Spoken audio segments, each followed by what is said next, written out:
Same mo Janine. Kim Chiu, the most expensive calendar girl in 2025. Fanny, nagpasaringan.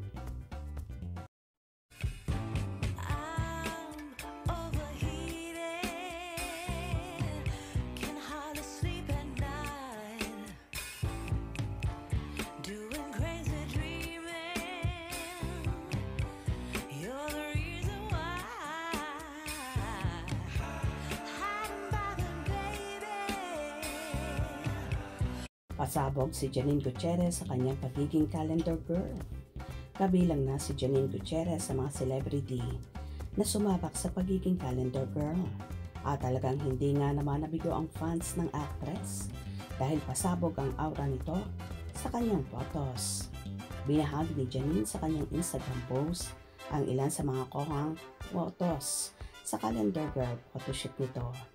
As an actress, I really enjoy playing roles that showcase different aspects of myself.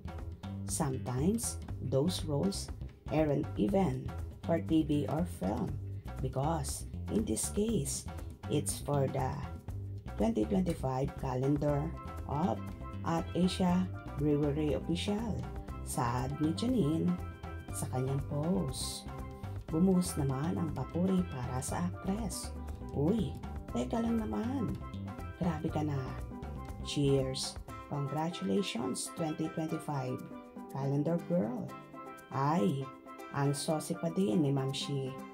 Nanggugulat ka naman, Irish.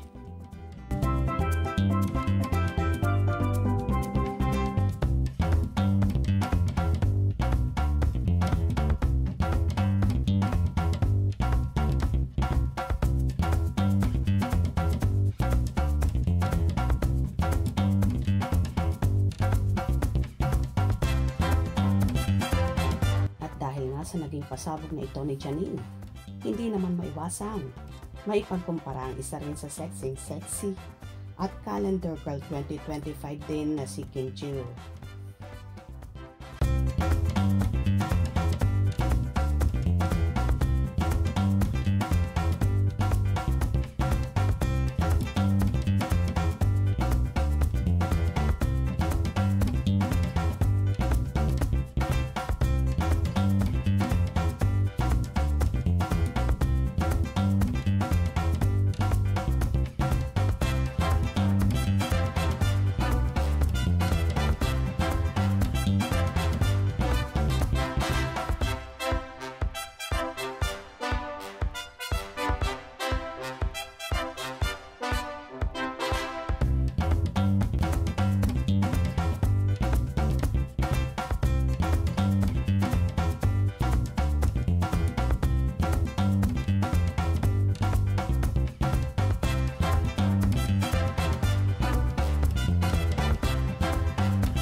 Ayon sa ilang komento ng mga fanay, mas sikat ang Tanduay kaysa iba. Bongga pa launching, andun sila LCT, 3, at Kevin Tan, mga bilyonaryo apos. Yes, may sarili ng name ang Tanduay, kaya sa mga hindi nakakaalam, ABI din yan, LT Group of Companies din. Yung isa kasi na di pa masyadong kilala, parang new launch products pa lang ng ABI. And nung si Kim ay pinakilala bilang calendar girl ng Tanduay, maraming media press. Ano ang pinaglalaban niyo po? Ano pinaglalaban niyo po? Hindi ba pwede pareho na lang suportahan at hindi yun lagi niyo kinukumpara? Bongga ang multimedia superstar. Mahal ba naman talent fee ni Kim? Siya ang may most viewed Tanduay teaser at video eh.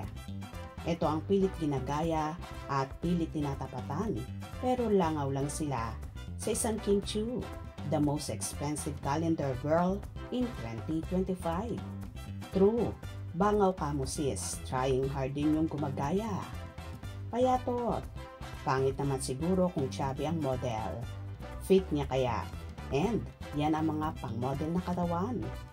Tanbay lang, saka lang. Super class. Kalorky talaga mga funny at pilit ngang pinagliliyab at pinag-iinit ang mga pasabog na alindog na hatid na Janine Gutierrez at Kim Chiu. Kung tutuusin, may kanya-kanya silang angking ganda at kaseksihan na dapat ay hindi pinagkukumpara. Maging happy na lang tayo sa kanila at hindi yung puro pagkukompare na lang sa isa't isa. Tama naman ang ilang fans na suportahan na lang natin sina Kim at Janine dahil pareho silang maganda, sexy, kaya nga sila naging mga calendar girls, diba? Gets nyo ba? Anyway, congratulations kina Kim at Janine and good luck. Hope you enjoy. Please subscribe for more info.